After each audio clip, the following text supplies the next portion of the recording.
Hello. So I just recorded a video for going through these, and I realized that when I was saying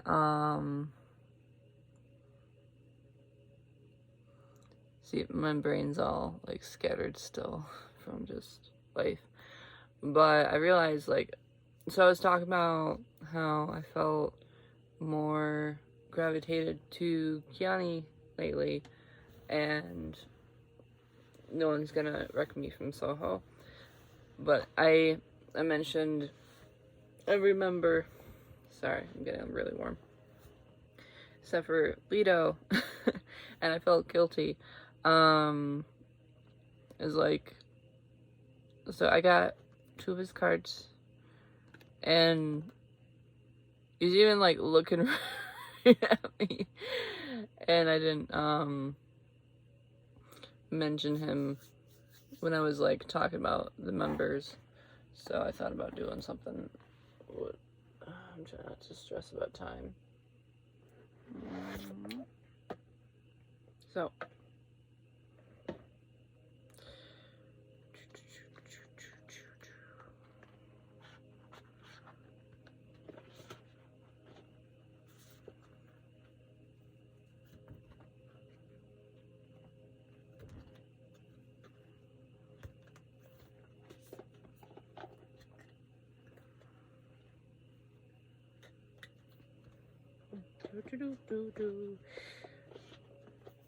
alright. So what I like about each member specifically. I probably could have waited for later to do this when I'm not tired. And I will have to be getting ready for work soon, but I have some time. But, you know, when I have an idea, if I can do it, then I usually tend to do it. So,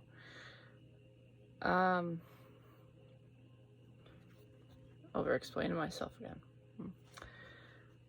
Xian, what I like about him is that he's very self-aware of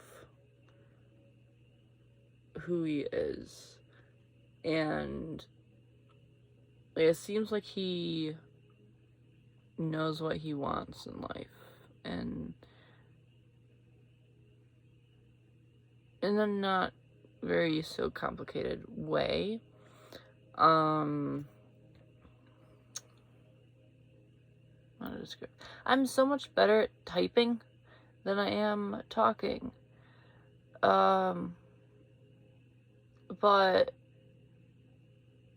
yeah, it's because I have all these thoughts in here, and it's just hard to get them out. But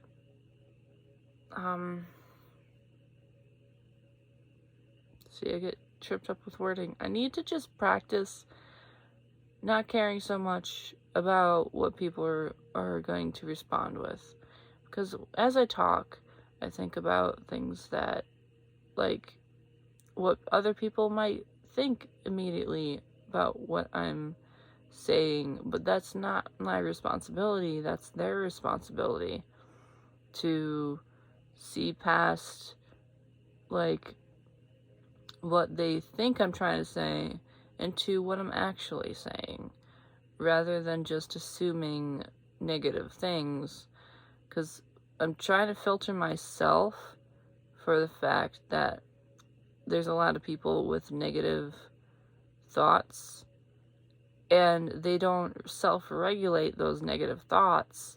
So I try to do extra work to regulate their negative thoughts for them, but that's not my job.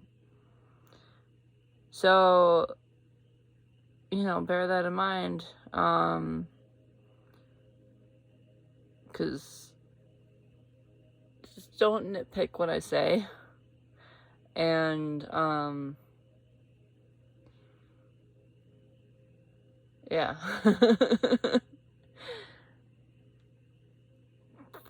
Because I nitpick what I say quite enough. But, okay, I need to stop worrying so much about details.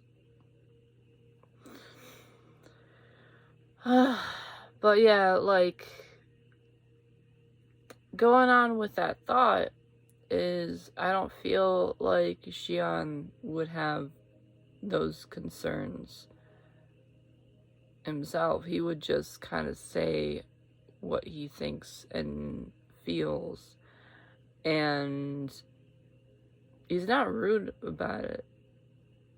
But, like, some people probably could take it as, like, he's a little rough around the edges or something. Like, not rough around the edges. See, that not wording good. So, intimidating is the word. He's a little intimidating sometimes. But, he's just a direct person. And I admire people who are direct, because you don't have to read between the lines. You don't have to worry about what they're expecting, because they will tell you. Downside would probably be like, you know how Soho was like, okay, I'm gonna take you on a trip to my hometown. This means a lot to me. Please don't complain the whole time.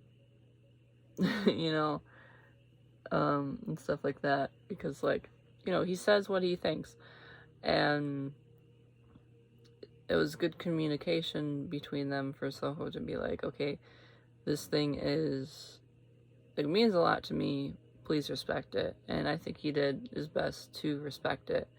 But, you know, part of it, he's like,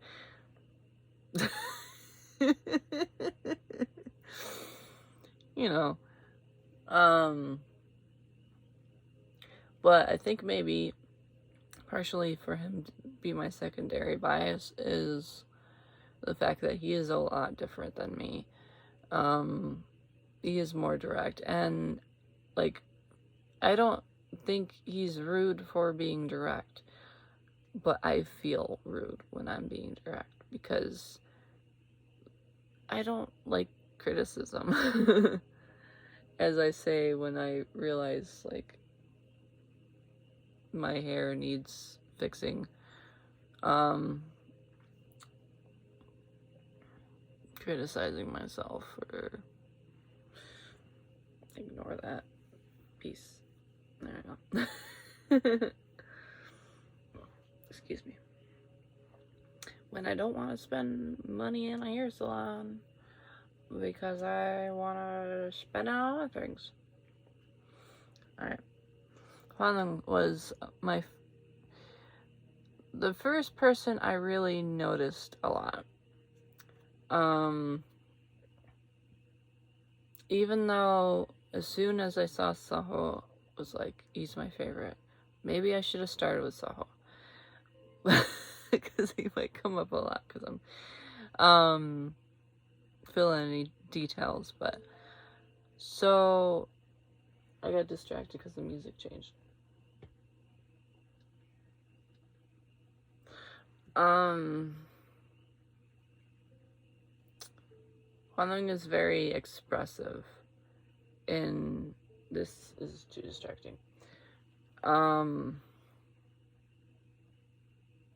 When he performs, he's very expressive. He is very aware of his movements, and also, like, on stage, it's hard for me to pay attention to everything that's going on.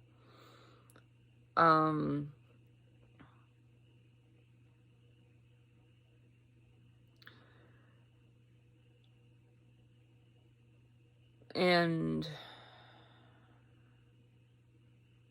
so I was sitting close in DC, but I wasn't, like, straight on. I was kind of off to the side a little bit. And for the Chicago concert, I focused a lot on what Saho was doing, because I was like, this is my one concert that I get before he enlists. And I know it wasn't like announced that he will, but you know, it's the year he's supposed to. So I'm just preparing myself for that. And I'm getting cold.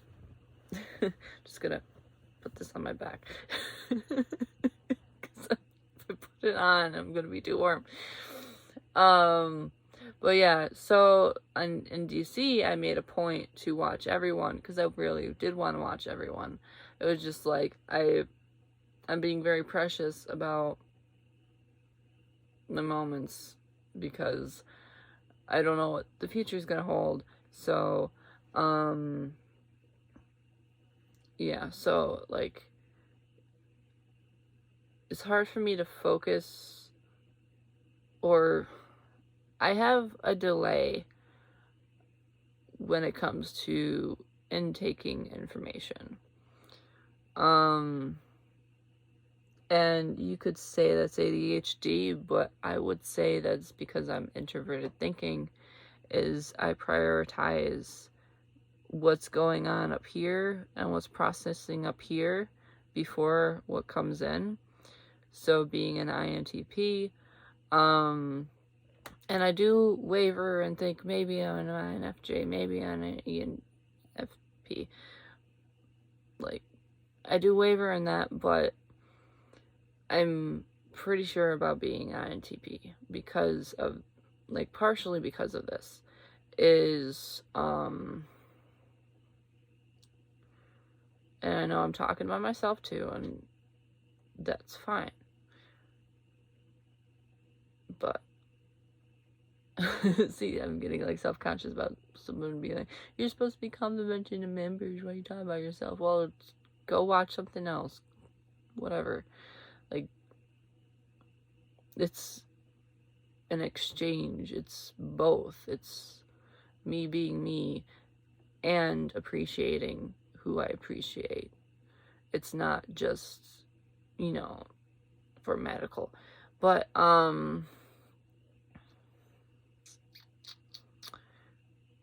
being INTP, initially you're focused on your internal thoughts, what's going on up here. And then with my auxiliary being extroverted intuition, I am taking in a lot of information, even if I'm processing. But I feel like there's a little bit of a delay between what I see and it entering my entering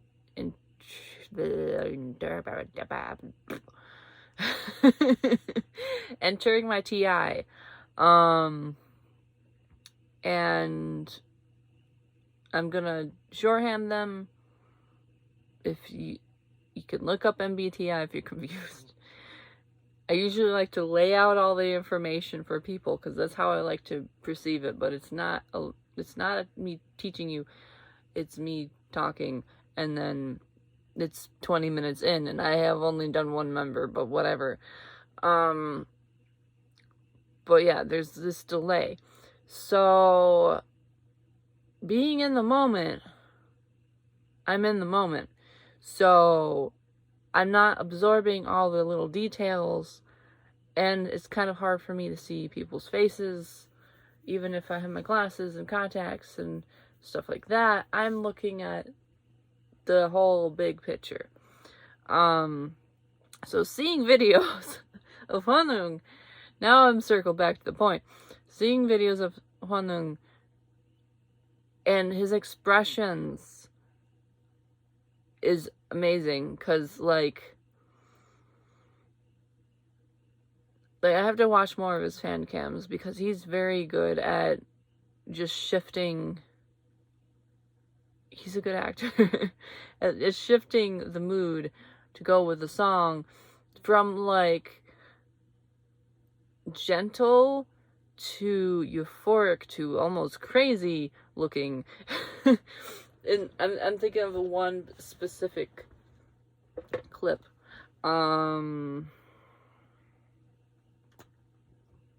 around here. I would pause if I could just pause. But I'm not editing it. Sorry. This one.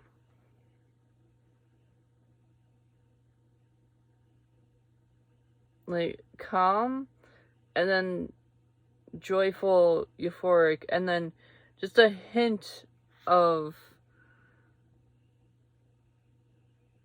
at the very end, there's the little hint of insanity. You know what I mean? Like, in an acting way. Not calling him insane, even though his talent is insane. But, like, that's something I enjoy with actors and stuff, is partially amuses me with kind of acting a bit unhinged. That just somehow interests me in certain ways because of the detachment of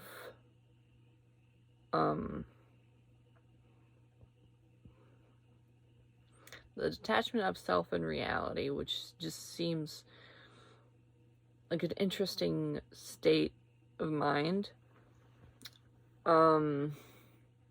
Which I know might sound weird to people who don't really know what I'm talking about, but and like, it's not healthy to be like in that state all the time, but there's certain moments where you reach a point when you're like, reality is difficult and people need an escape from reality every once in a while. So everyone has had moments when they just shift slightly to where their self and reality they see separate, and it's very like in-depth thing. What I'm talking about. So if it's confusing, I'm sorry. But like, if you pay attention to yourself, or just think about a memory where you got so mad at somebody that you started laughing, or a situation was just so absurd that you just like, you detach. I guess I'm talking about dissociation of some sort, but you kind of detach from the situation and you just see yourself. Like, if you might have to pay attention to it, but you see yourself separately than being in that moment, because that moment's absurd and you're just like, you can see yourself more clearly. That's what I'm talking about with like the detachment from self and reality. It's because reality is in front of you, but there's just this interesting thing with like, I guess like people who like watching the Joker or something else where like people seem insane, and I hate saying that word because of the negative connotations. People say insane in such a negative way as far as like insults and stuff, like somebody being crazy and stuff like that, being dismissive. But I mean it for more of the literal sense of insanity is like, and I know the definition is doing something, expecting different results, but that there's a lot that goes with words, and I don't want to untangle that right now because it's 19 minutes in. So let's just cut it short and not be too pedantic here, self.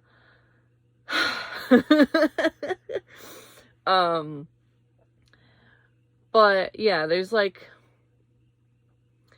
so people probably don't notice what goes on inside Huanung's mind is probably, I don't think he speaks very analytically, but there's just something that conveys that he understands a nuance to expressions and emotion because of the way he can portray it. And I find that to be very interesting and admirable. And part of the reason why he's able to express and perform in such a way is because he pays attention to those things. And I don't think that's something that a lot of people will notice. And I'm realizing this is a lot more complex from me talking about Xi'an. And like, so it's kind of one of those things where like Huanung, I really noticed at the beginning. So I feel like I have more to say about him. Xi'an, like, more recently, came into my field of view, when I got a gift with a photo card that I bought with, it was a keychain of him.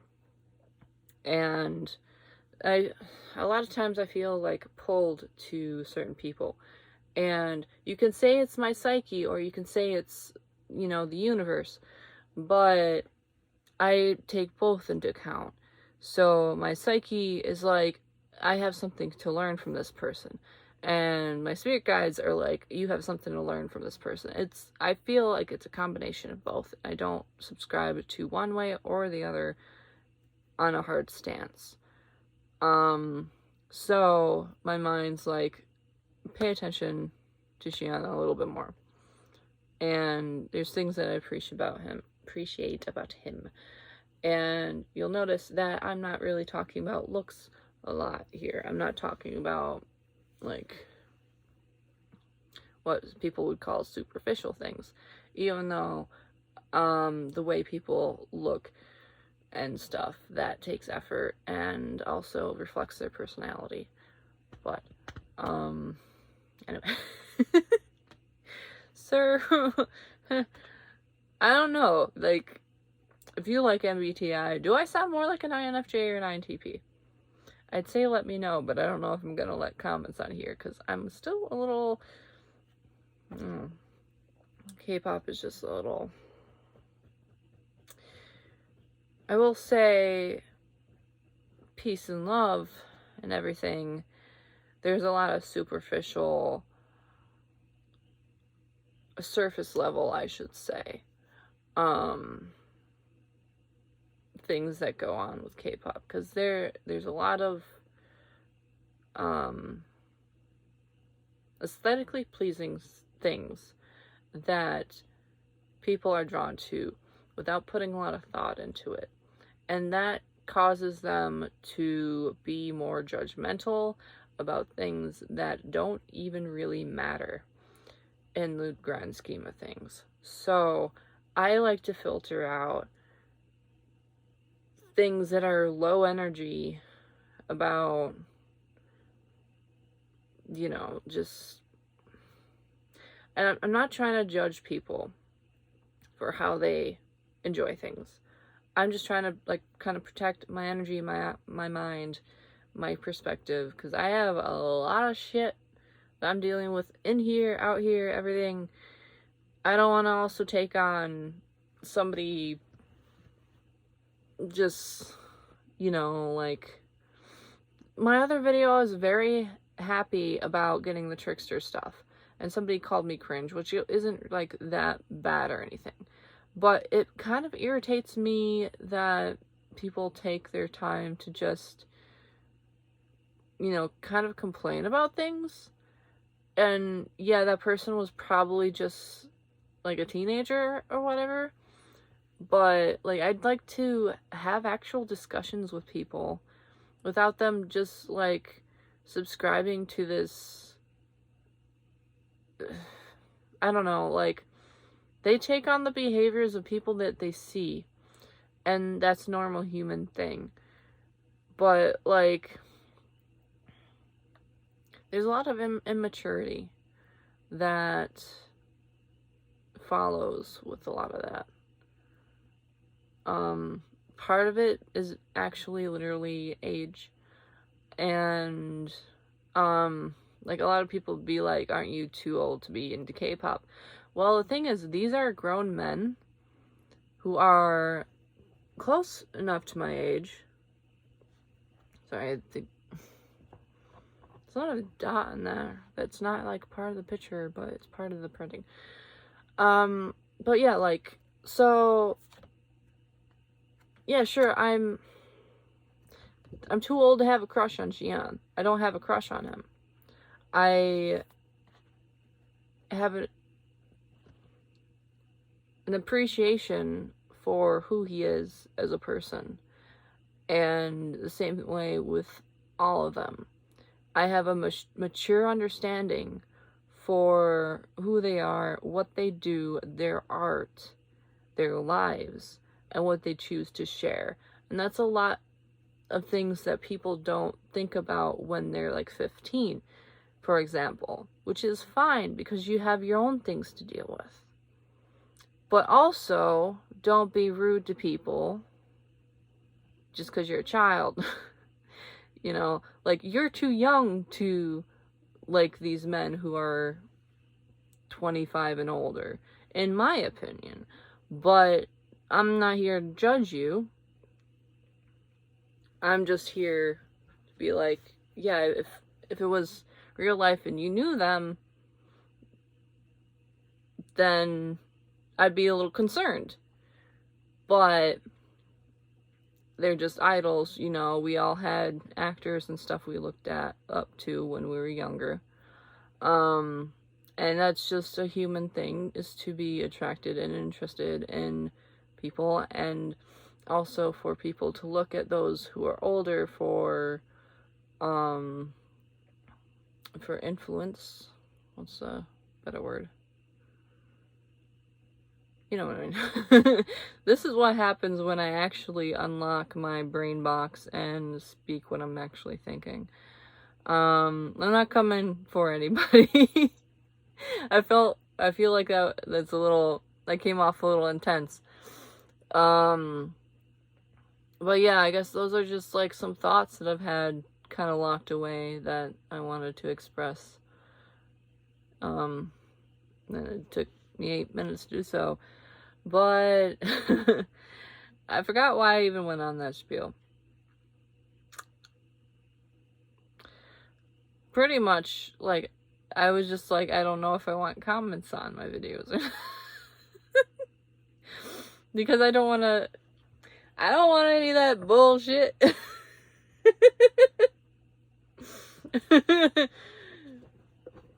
Me tapping in my Xian energy. Which is interesting, because I don't know what Xian's like MBTI is, but it seems like it would be like an opposite of Soho. Yeah, because extroverted thinking, and probably introverted sensing as a second, and then extroverted intuition, and then introverted B, and yeah, introverted feeling is the last one. So which MBTI is that? If you have T, well, you might, I don't know if, you see, it's hard when it comes to like introverted, extroverted, even though like people say they're introverted or extroverted people. It's not necessarily mean that their MBTI is introverted or extroverted, which is a whole nother thing.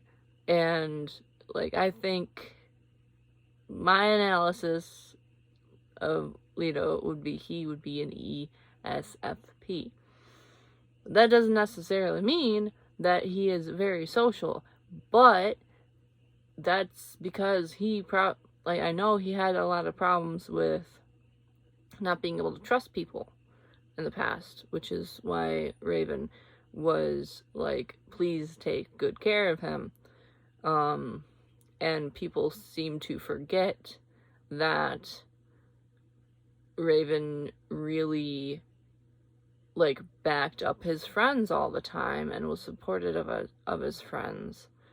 And his actual nature is not what you would expect from, like, it's not what you can't lump him in with a whole bunch of other men who, like, American men, by the way, completely different culture.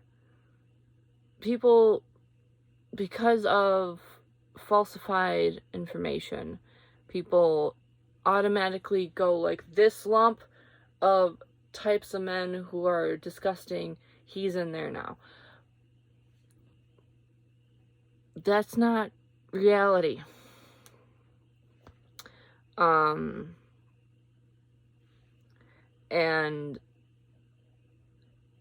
I'm gonna leave that as that is. That's not reality. So, like, shoving people into a box of stereotypes, profiling, like what police do, profiling. Profiling is a tool that, like, police and stuff use to protect themselves and others. And yes, it's a way for women to protect themselves. But so who's next? But let's go here. And this is where people either block me or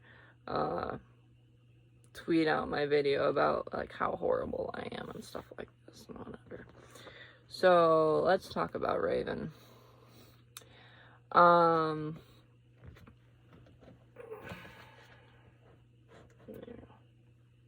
don't have to hold it. So I'm just checking the time.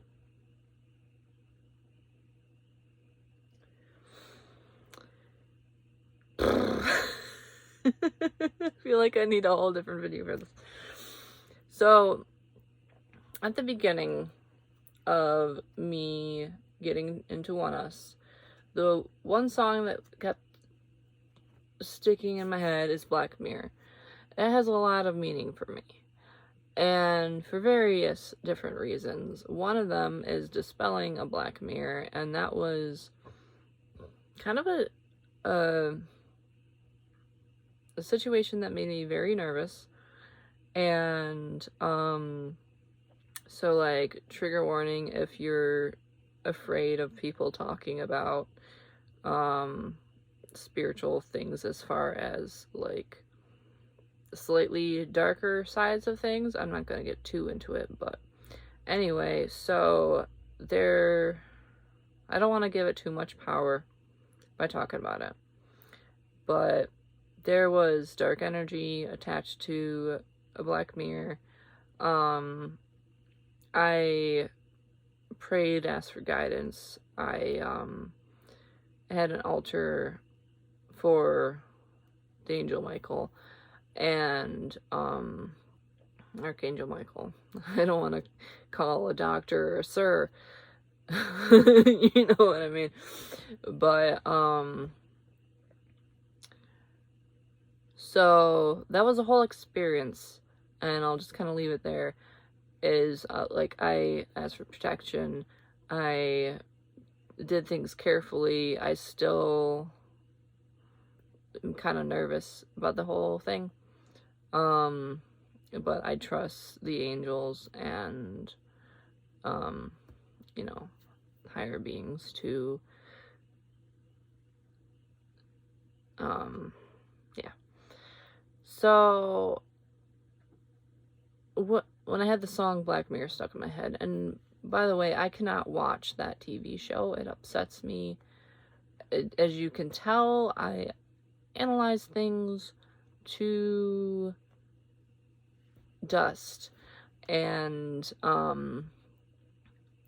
I can't help but to think about a lot of things having to do with the layers of stuff. I'm gonna have some orange juice. So, being analytical, being a person who has extroverted feeling, even though it's in my inferior spot, and just to point out that having an inferior function doesn't mean that you're bad at it. It means it takes a while to develop. So I have put a lot of energy into developing my extroverted feeling. And that's just kind of a natural thing a lot of people do, is they have this spot where they're not very good at, and they choose to ignore it, or they choose to develop it. I'm a developer. I develop the shit out of my functions, and yes, I swear, that's just what I do. Sorry. But, as an exclamation point, I really develop what I can. I look into things. I dissect them. I look at all angles. That's just what I do. That's what my brain does. If I don't do that, I'm bored and I can't stand life. But yeah, finding the truth is important to me. So when it comes to Ravn, please keep that in mind. Excuse me. So I looked up Oneus after having that song stuck in my head. Saw his picture and his name, and I was like, oh my god, I know him. And then this whole like download of information crashed into my brain about how he was like supportive to people, how he was caring to people. He had a big network of people who, you know, trusted him and looked up to him, and all this. And I'm like, how do I know all this? I don't know how I know. So I was skeptical of it. I first searched for, okay, how might I have known this information? And then, when all that I found was he might have been in Victon, which was my top group. Sorry, my hair is bothering me. You know, they're still my alt group, but they haven't been active. So, Oneus is my current alt group. But, so, yeah, I didn't just take that for what it was. I was kind of just questioning it the whole time. Like, why do I think this? Is he actually a good person? What if he's actually not a good person? He's actually just like really good at pretending to be a good person or something like that. Because that's the way my brain thinks, because I don't trust things. I don't trust people. I don't trust how they appear to be. So, you know, I analyze people not to be like completely distrusting, but I don't take things at face value. And part of that reason is there's a lot of people in my life who have been pretty manipulative and self-serving and stuff like that. So so I paid attention to Ravn. I paid attention to how, and I say Ravn because Young Joe feels like it takes a little bit more effort to say. So I just like calling him a Ravn. So so back before everything, during like before Trickster era, he had like a live where he was like painting, and so yeah, I did feel like a kind of a kindred feeling, and like I have Rose in my name, so the fact he was painting roses meant something to me. But excuse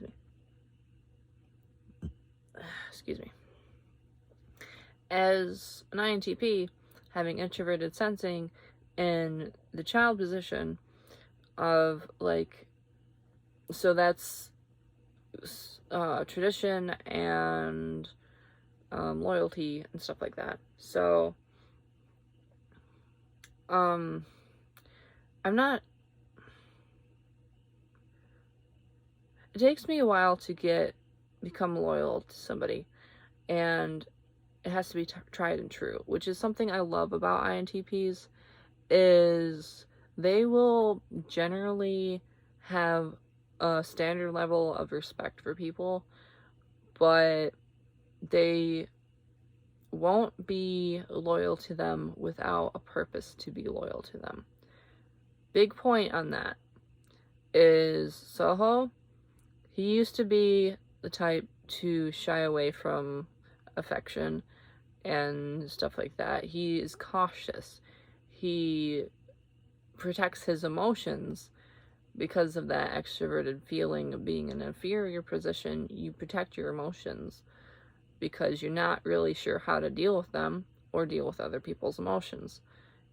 You're a little awkward with it. It's not that you can't, it's just it feels awkward. And it takes a while to develop that. So being like a young man, when he was younger, he's more protective of it. Nowadays, he's opening up more because he's developing it. And so the fact that Saho and Ravn were close does say something to me because of how protective he is of his own emotions. And also being an INTP, I understand the whole thing. So there's just a lot to say. So,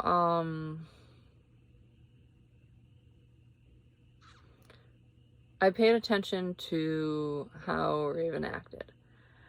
And yes, there are some points where he seems like he puts effort into how he's perceived, which is an ENTJ thing.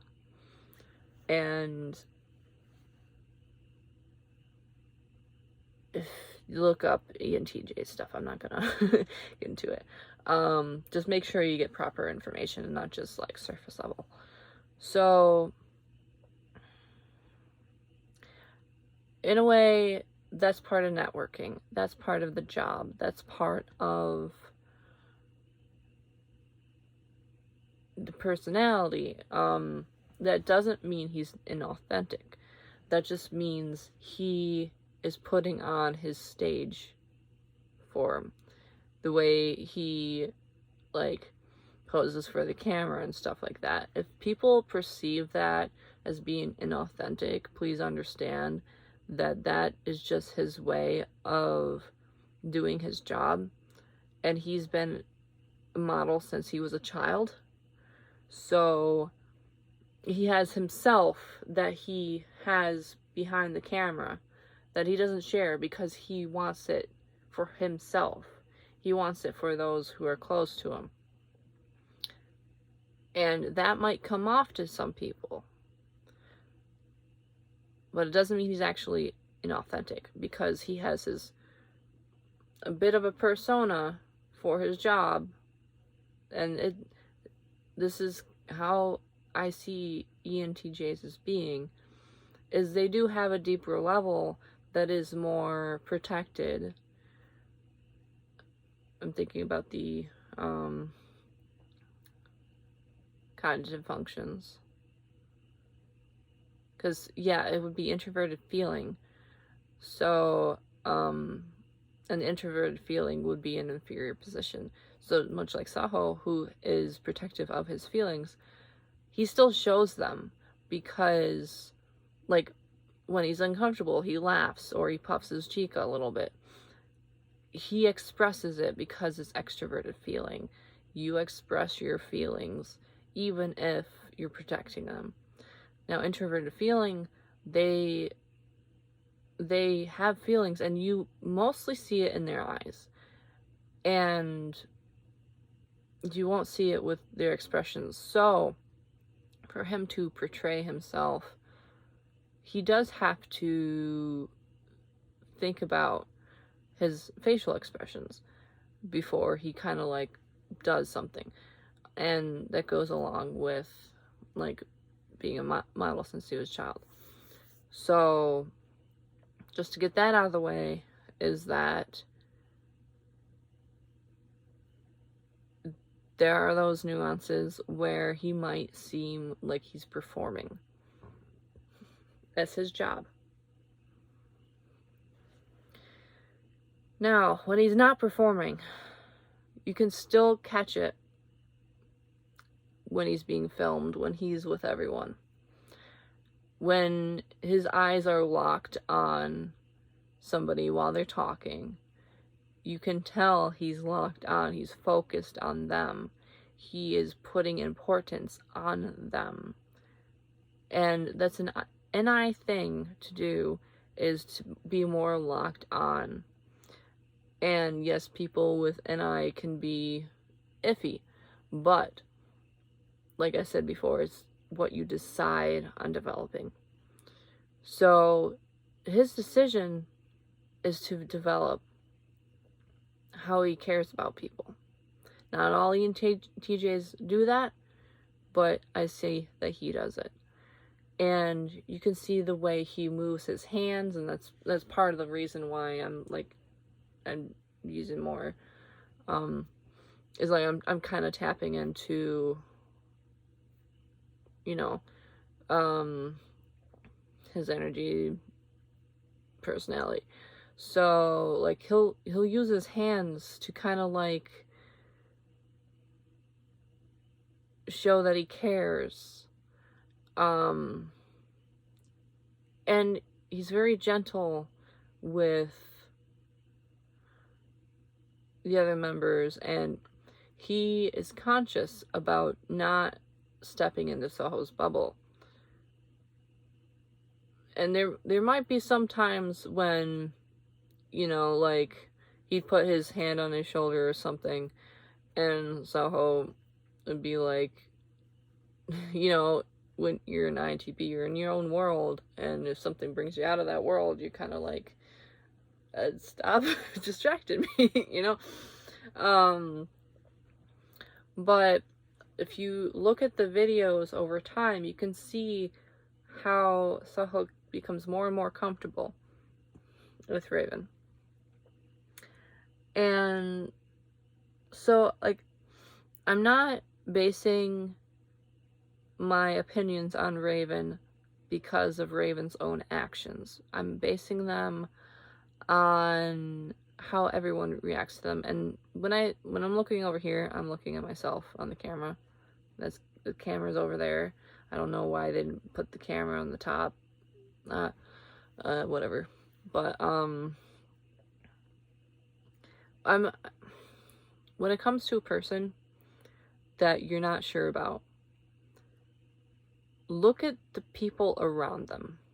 Look at how the people around them act in general, and then look at how they act around that person.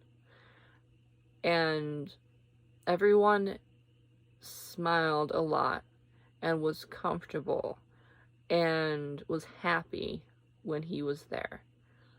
And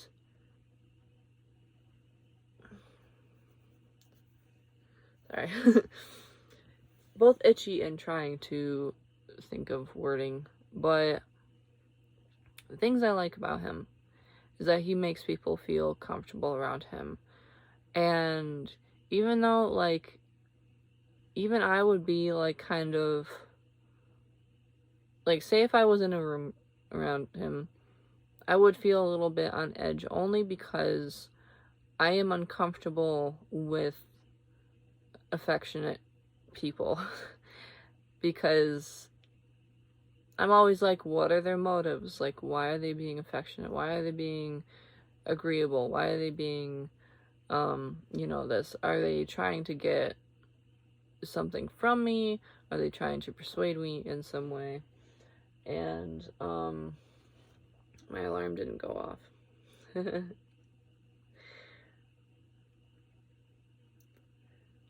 So, that's okay. So yeah, so I'm not gonna get into all of the other stuff, but because I talked about it enough, and I talked about it in the other video, and we're already at an hour, and I've only done 2 members besides him. But yeah, they, even though all that happened to him, all of that happened to him, he didn't get cynical. He didn't get like all poor me. He didn't like fall into a negative headspace. He just kept going. And a lot of people, like, I don't know if the like, I don't feel like calling them ranchies, but I guess I said the word anyway.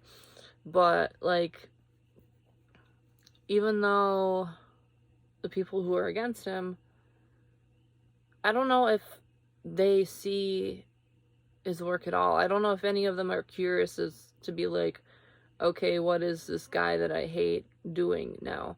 But in case you don't know, he's releasing music. He is validating concerns of those who still support him. He is still being like, if you need some place to go to at any point, come to this thing here, comment about it, tell me about it. And he always goes there and he likes every comment. He reads every comment. And if somebody was a horrible person, why would they spend their time to do that? And yeah, sure, it helps promote himself, but there's other people, like, there's other ways that people can promote themselves that aren't helpful. That, you know, there was another person who something bad happened to them, and they were just like, they kept doing their thing, yeah, but they were very cynical. They were just in negative energy about the whole situation too. And I feel like it takes a clear conscience to do what Ravn does. And sure, people could do that without it. Like, they could act in some way. But it takes a lot of effort to be someone you're not. And if you have just been kicked in the face and beaten down and your reputation torn to shreds, literally the worst thing you can do to a man, I believe.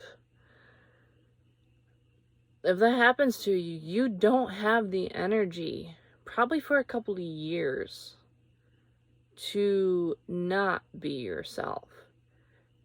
When your reputation is taken away from you, when your mask is shattered, everybody has a mask, everyone has a persona. Look it up. But when your reputation, when your mask is shattered, you don't have the energy to pretend anymore, even if you are slightly. That's when you go like, fuck it, fuck everything. I'm just gonna be me. I'm just gonna do what I do because I don't have the energy for anything else. So keep that in mind when you look at what he's doing now. He is protecting his energy. He's not sharing absolutely everything, but the fact that he is still there and making music and interacting with fans in a way to validate them. And sure, it could be to save his reputation a little bit, but the fact that he still focuses, what his focus is on validating his fans and telling them that they matter. He's not leading them on like some people says, like, oh, you're just following him because you think that he's gonna sleep with you. Like, that's not what he is advertising.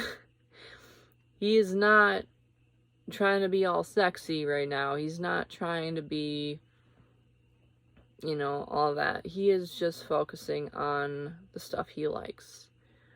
And he's just being who he is. And if you want to think back to the Saho and Ravn connection, the way I am, that video with Saho being in a cage with roses, an open cage, and the whole video, like the first second of the video, there's a rose. And Saho's being like, stop denying that this is a thing. He is shoving it in people's faces, not in a rude way, but as in, this is how I feel. I don't want it to be ignored. And it could just be about how he feels specifically. And I'm not imposing that he's like trying to make people like Ravn or whatnot, but he has his own emotions based on the situation, and he doesn't want to be ignored from it. He wants it to be seen. Like, he can't say it with words. But anyway, sorry, I got on a personal tangent, and that is just my perspective of things. So just take it like that. Take it as my perspective. I'm not trying to like impose anything on him. But I do feel like there's things he really wants to say. He wants to communicate, but he can't just come out and say things right now. Probably not even legally. But the way I am, like, look at the lyrics and think about, like, so Ravn was judged by the way he was. He was nitpicked. He was just, like,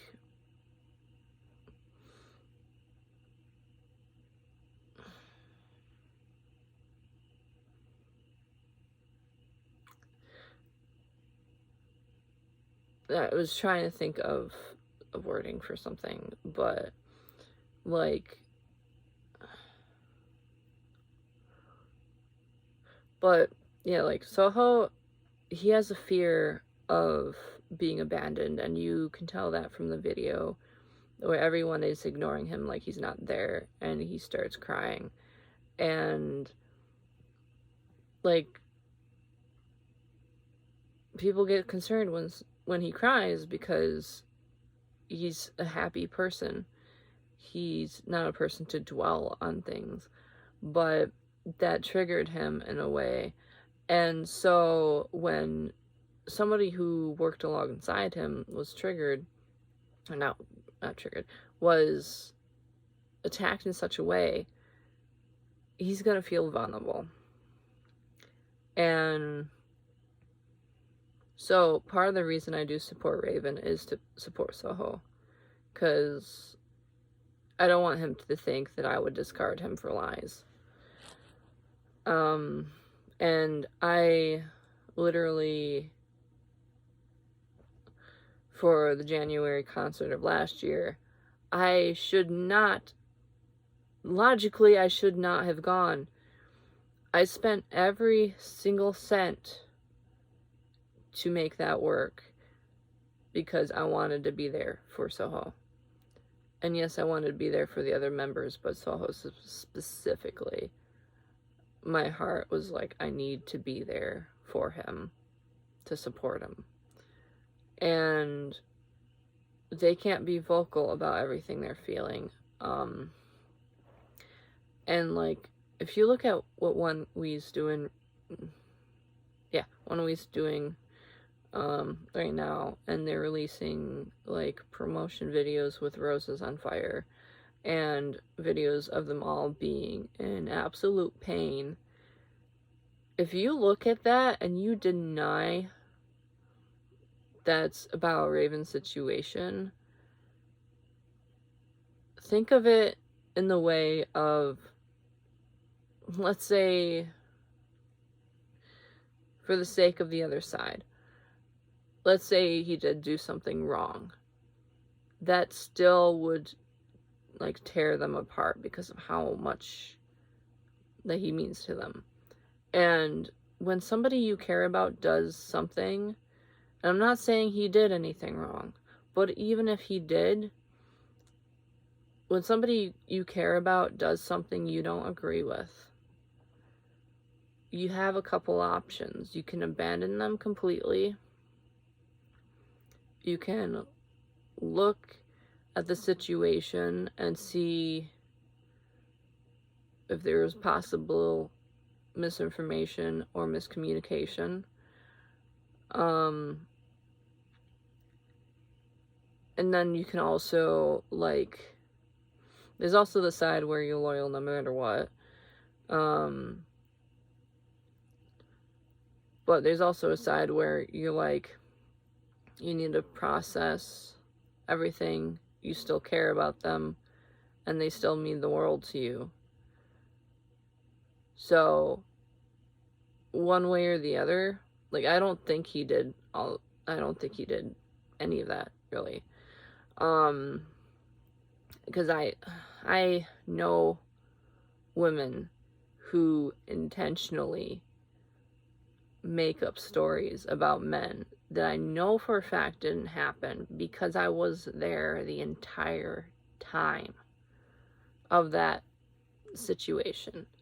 And I did not leave their side for that entire time of that situation. And I watched them use the man to have control over him. And I've seen that more than I've seen any men in my life hurt anybody. And that's not to say that men haven't hurt anyone. Like, every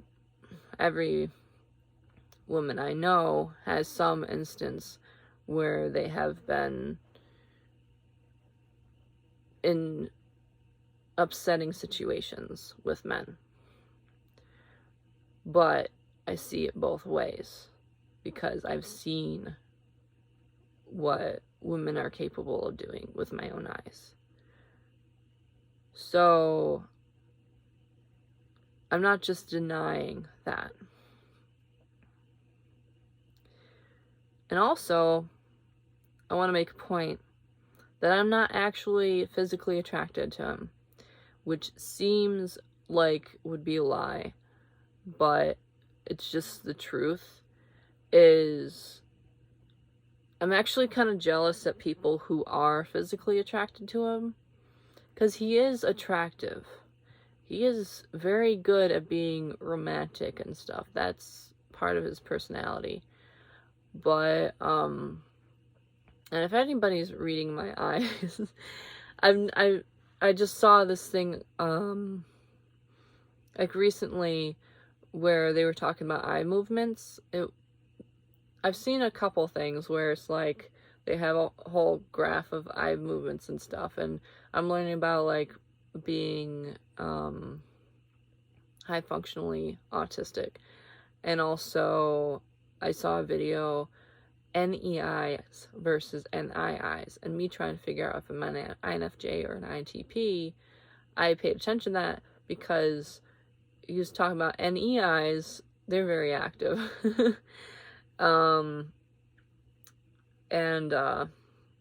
Anyway, so I just thought about that because I realized I was looking down a lot. And that's accessing, like, feelings and stuff like that, like emotional feelings, physical feelings. So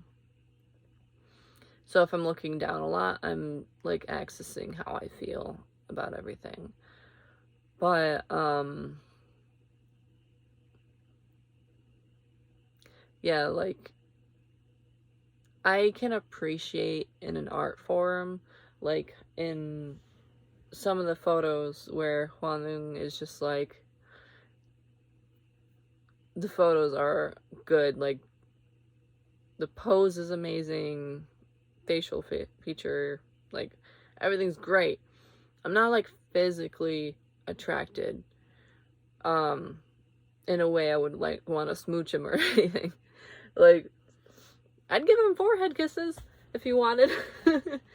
But not, like, attracted in that sense. And the same thing with Ravn. Like, I feel like I'd actually, because he's more affectionate, I'd probably shy away from it a little bit because I wouldn't want to come off the wrong way. But, yeah, so, I don't know if I really touched on what I liked about him, but that's all of that situation. So,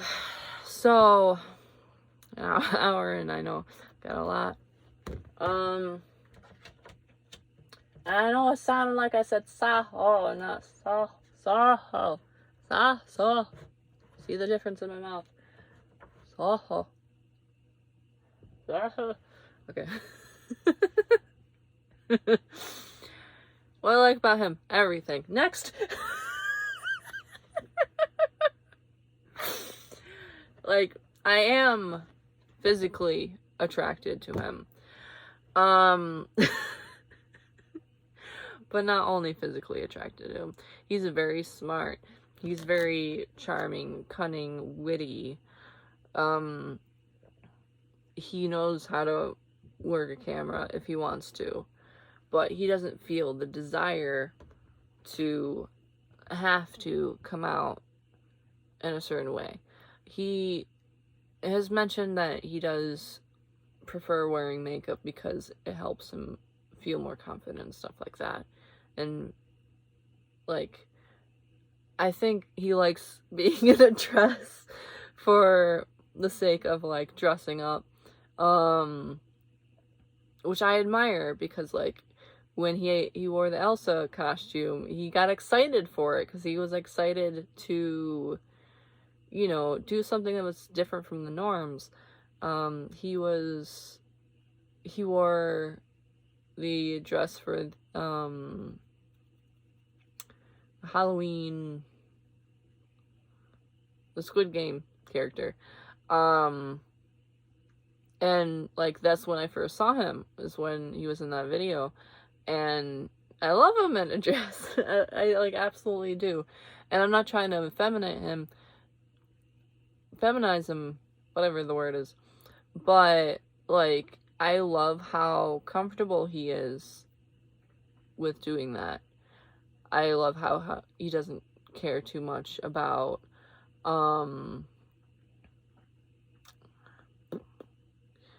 like, he kind of cares about how he comes off to a certain degree, but not, like, to the point where it keeps him from being him. And he's very authentic to himself.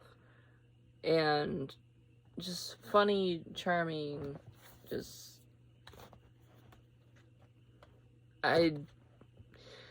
going back to the concert thing, like, this year, I had income, at least.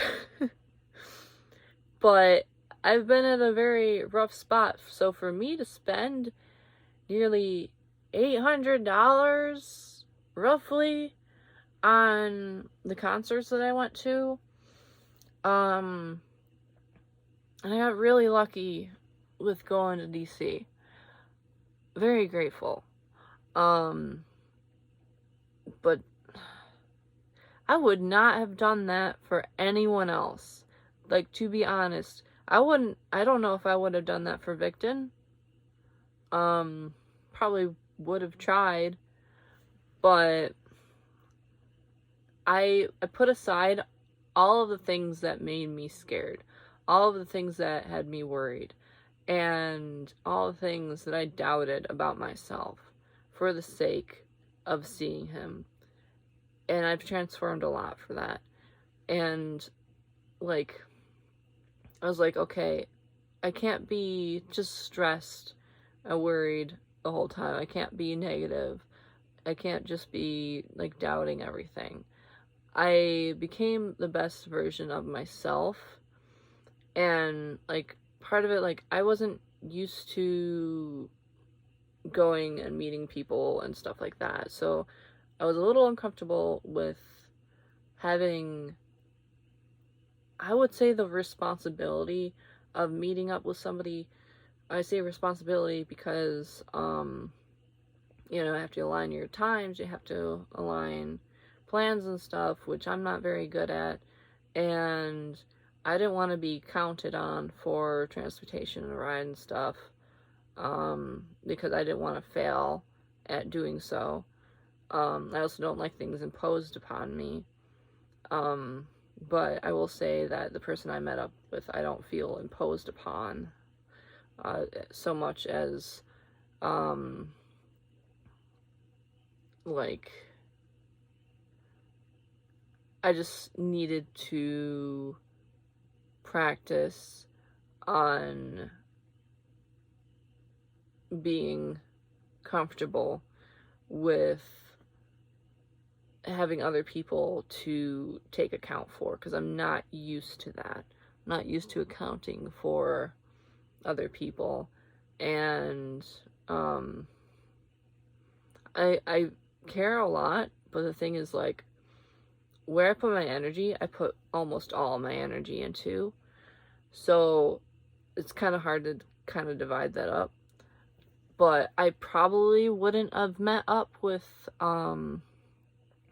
people. Like, I have my friends, but I wouldn't have met up with, like, other fans and stuff so much, if this didn't mean a lot to me. So that was also, like, a place of growth. So I love him for, like, excuse me. I love him for, like, absolutely everything, but also because I become my best self. And I have a lot of pictures of him around to remind me to not be so negative. Like, I used to be very negative and very, like, self-pitying, and it was hard for me to get back to my true self of being goofy and expressive and just myself. And I still struggle with that, especially, like, I used to be goofy on videos and stuff, but now, like, I'm afraid to be. I got such in a mindset of just, like, do what you need to do, you know. And okay, so speaking of Oneus, and they might do a comeback having to do with Peter Pan, but the movie Hook specifically is sticking out to me, because in that movie he's a grown man and he's learning how to be himself again, and after everything has, like,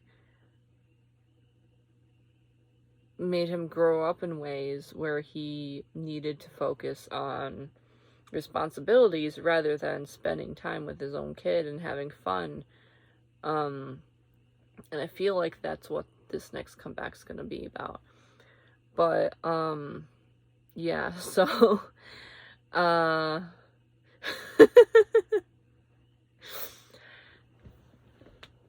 meant to just say the word so, but that came up as so. So, yeah, as you can see, I adore him. I also painted him, which I overthink art all the time, but for some reason, that painting just came into existence like a miracle. Just saying. Alrighty, so, you know, somebody who usually wouldn't be on my radar, for the fact that usually those who are, like, particularly very masculine don't really get into my radar a lot. So, like, not to feminize the people that I like, the rest of them, but the whole, like, the jock personality stuff. I'm not very, like, I don't lean towards that. Excuse me. So I have a little bit of,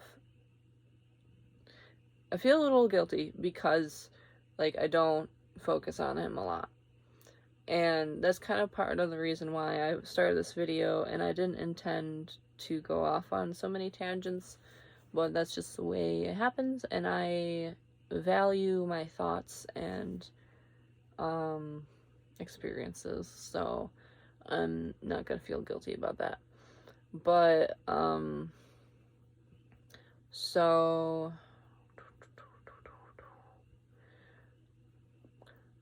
sorry, I'm just thinking about how it's probably driving some people crazy that I keep looking off to the side, even though, like,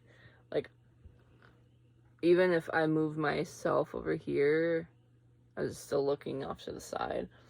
But I'm just making sure, well, part of me is just, I'm bored of just staring at nothing, so I might as well stare at something that's moving, which is me. So, yeah. Anyway, so what about Lito is that he is very big brotherly to the other members.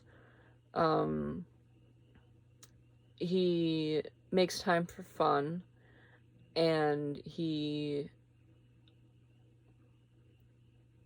does really care. Like, you can tell that he really cares about them, and Oneus is his family. And even though, like, he might look grumpy at sometimes, he doesn't come off as a grumpy person at all. Like, you know, those there's some memes of like grumpy little chicks, which is just cute. He's okay with being picked on a little bit here and there. So, like, he doesn't mind it too much. He's just like, you know, the old cartoons where there was this dog and there's a little kitten that's like, you know, the Looney Tunes type of cartoons with little kittens, like, you know, digging snails in. He's like, ooh, ah, ah, ah. And then he's just like, oh, kitten's so cute though. I feel like that's him and Sheena.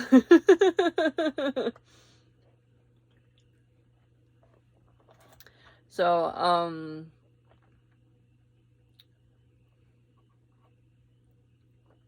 yeah, so when I was at the concert, I did notice that I'm not the type of person to be like, oh, he was, like, looking at me a lot or anything. But I noticed he was looking in my direction a lot. And I made eye contact with everyone. And,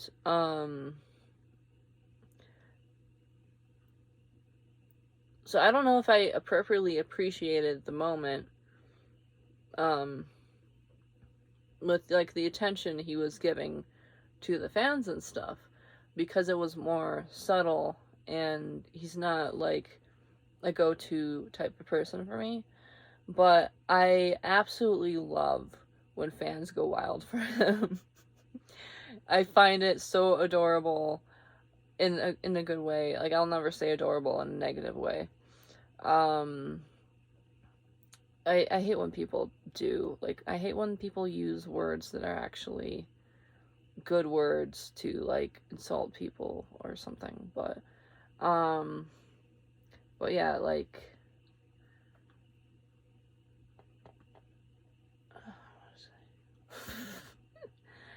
yeah, like, he does deserve the attention that he gets, and he put a lot of work into making himself strong.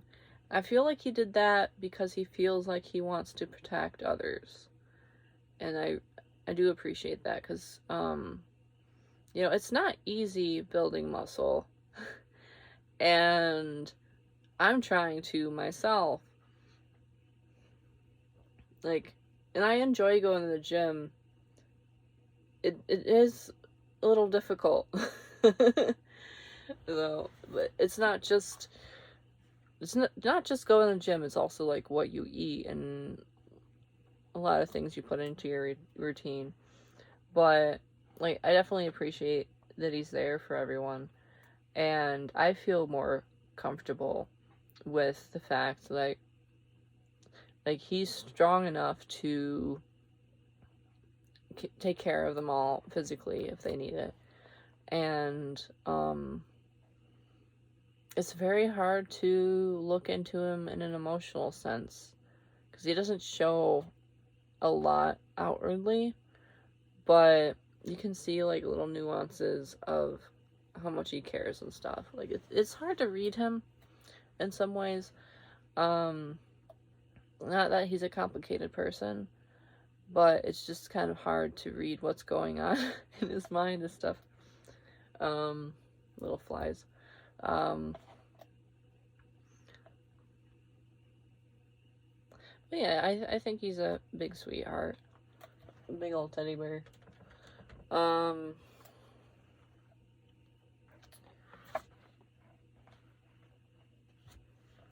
And Kiani, who recently, after the concert, because of my exchange of staring at each other with big old smiles, like caring smiles, not like flirting or anything.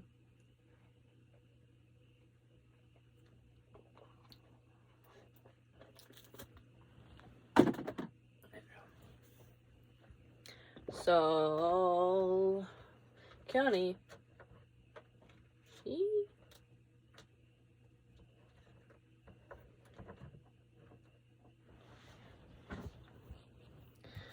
I just got a photo card of him too. So, yeah, Kiani, there's a lot to be said, but I don't really know where to start. For the sake of starting off a little humorous, I like to call him the Booty King. Because of the one video where, was it for Lit or it was something, but he turns around, he's like shaking his butt. I don't know, like he knows how to shake it. So I call him the Booty King. So that's just a little fun thing. It's not to be perverted or not to be weird. It's just like a little fun thing. So he is very caring and warm, and if you're at a concert and you catch his glance, or not even glance, like glance is too short, like he really looks at people, and I feel like he really appreciates them. I'm having trouble with words. I'm at 1 hour and 30. This is taking longer than it did for the albums, like both of them. I need to stop bringing up how long it's taking. Whatever. So, yeah, like, he really cares. And he's just very fun and warm, and I'm just thinking back to the concert where he, like, you could see how him and Soho have exchanges, and so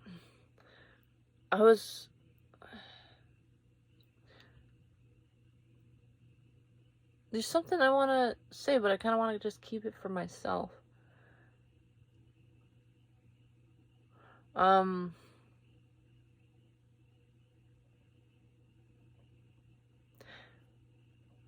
There was a moment when I was being a little silly, and I think it made Soho smile and laugh.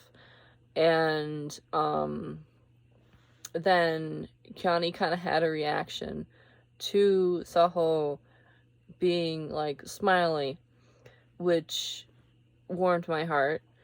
And I guess it's just like the specifics I don't want to really get into or anything, because I don't want people nitpicking. But yeah, like I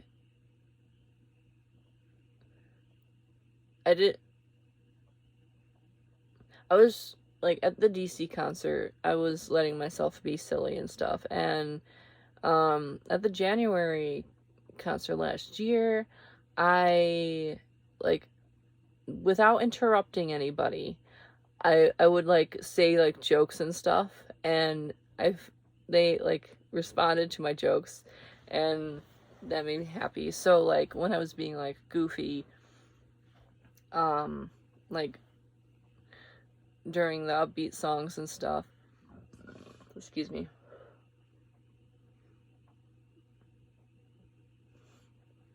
Sorry. Excuse me. I don't want to talk and just burp while I was in the middle of talking. But when I was being goofy and stuff, like, I could see how they reacted to the fans being more fun. So in comparison, like, the Chicago concert felt a little more stiff in general, just everyone, because, like, everyone was standing and the stage was up higher, so it felt like there was a lot more distance, and it just didn't feel as connected. But in DC, when they could see us better, when they could see our reactions, when they could see us having fun, it was a whole different experience, and Keanu's eyes just light up, and he's so pure in the sense of all that, like, there's nothing to not trust about Keanu. There's nothing to not like about him. Like, he just, like, you can't even, it's funny, because the whole glare from the light and the glare from the backlighting. Oh, wow. But, yeah, like, I just look at him. And he's got pretty eyes.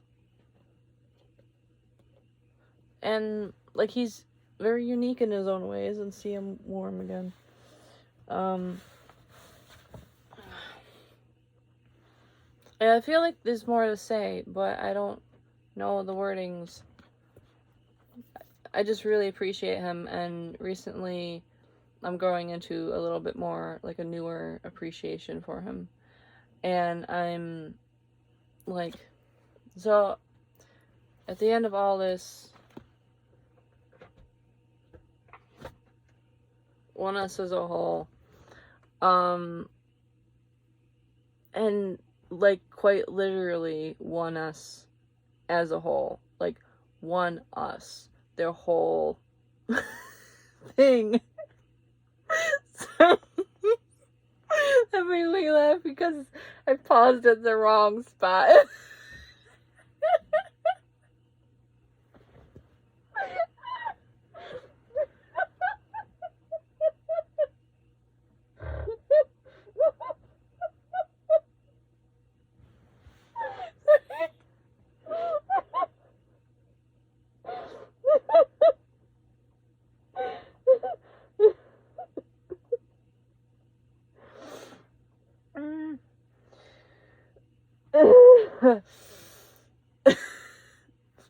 Sorry. Trying not to be immature. Oneus and their whole. Their whole thing is about being a whole, as in one whole thing.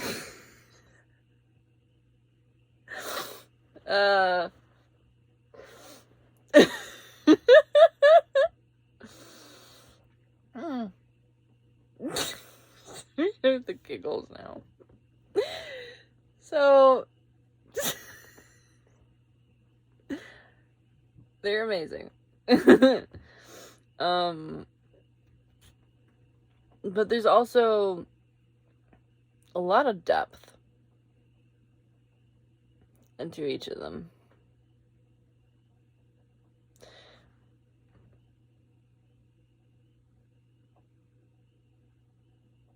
I'm trying to wonder if it's, I'm trying to wonder. I'm wondering if it's, the lighting or how they're younger or their makeup, but it feels like they really worked for the chiseled jaw look.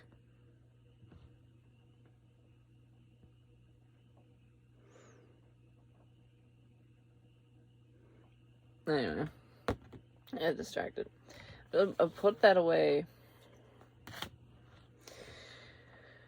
So, I am very excited for their next comeback.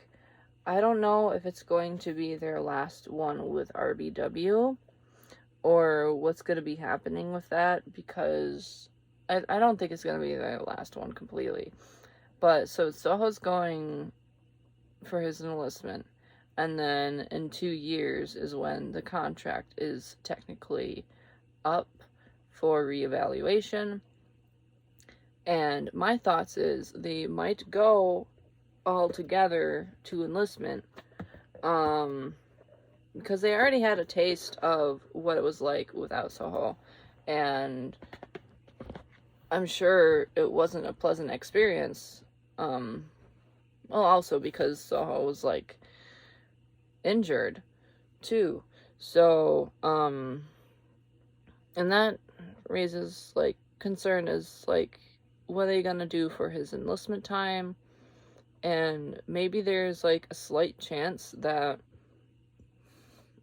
he might be exempt due to his health, but then again, he was like doing tornado kicks on stage, so I think he's doing well right now. He is wearing his braces. Like, I could just kind of see, notice the lines on the pants. And yeah, I specifically looked at his knees to see if he was wearing the braces, because I was concerned. And so, yeah. So I think no matter what will happen, they will all stand by each other. And I don't think they're going to give up on anything. So even if something happens to where the contract isn't renewed, don't lose faith in them.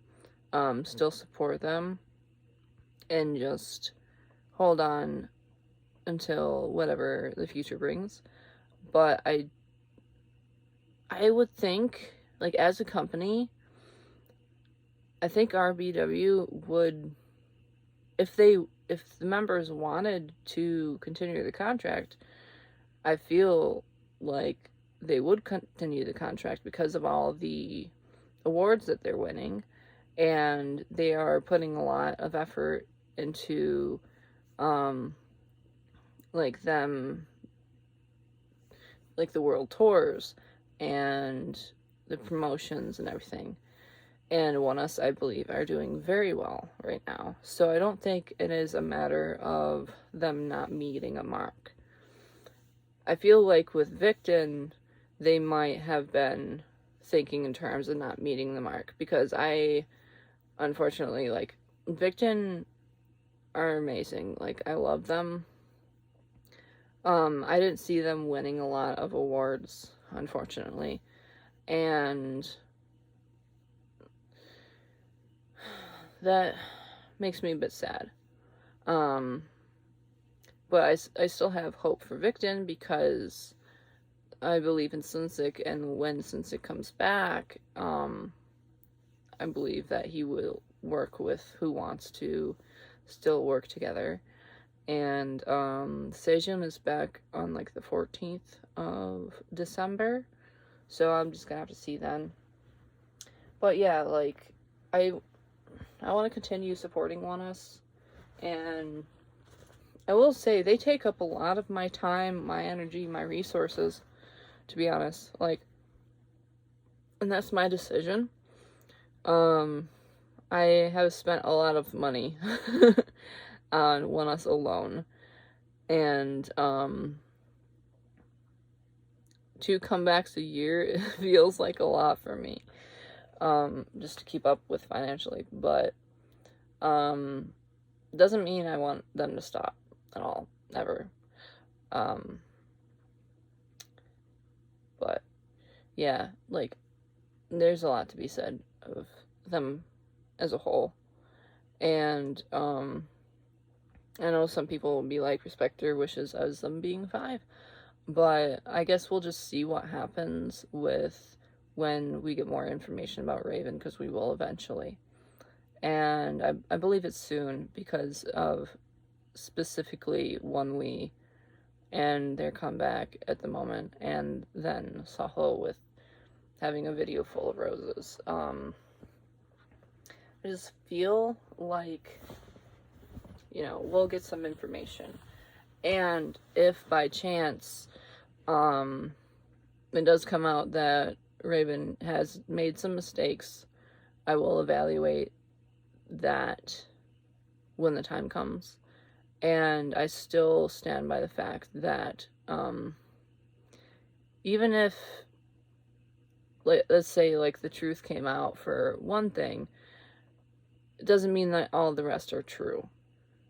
And that for that to happen the way it did was planned. And I think that was just dirty overall, the way it happened. So I don't think that I will ever completely discard him.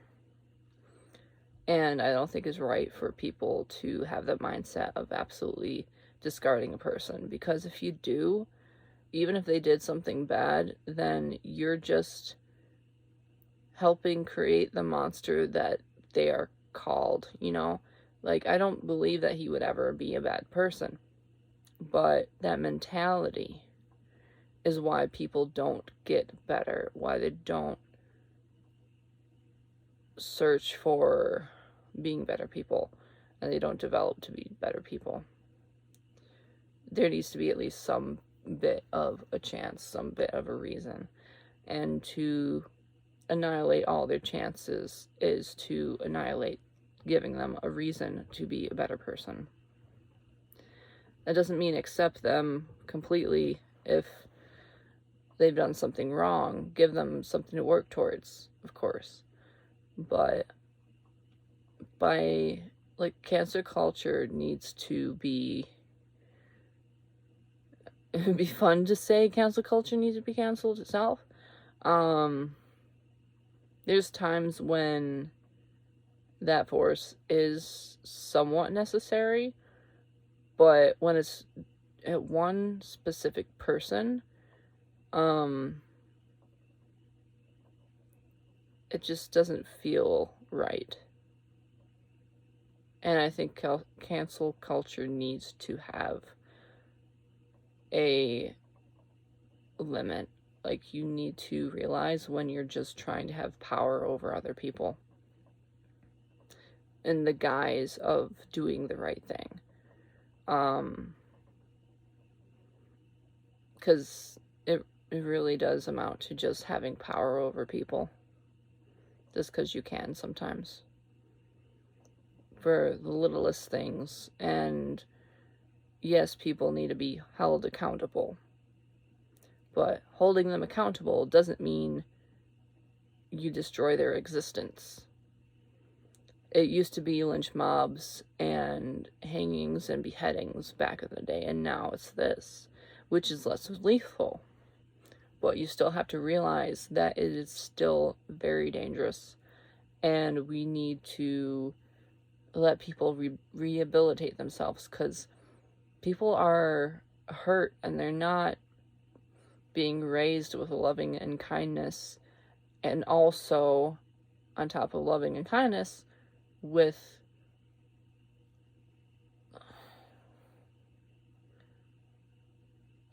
searching for a word, with accountability. Like, you need accountability, and accountability doesn't mean that you whip somebody for doing something wrong. That means you say, hey, don't do that. Do better next time. Continue to do better. Don't do that. And yes, that changes with the types of things that happen. And you need to respond with things in the degree that they are.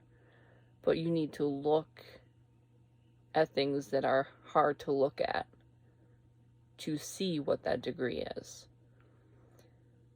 So, and I know that's hard for people, especially if they've had things happen to them. It's hard not to generalize because it's hard to look at these things, but healing yourself, taking care of yourself really does help. And not discarding yourself for what has happened to you is very important. So, nearly 2 hours long. I meant this to be a half an hour, if not shorter, but I said some things that I feel are very important, and I hope this stays on my computer because I'm going to cry if it doesn't. Anyway, goodbye. Take care. And be nice to people. Thank you.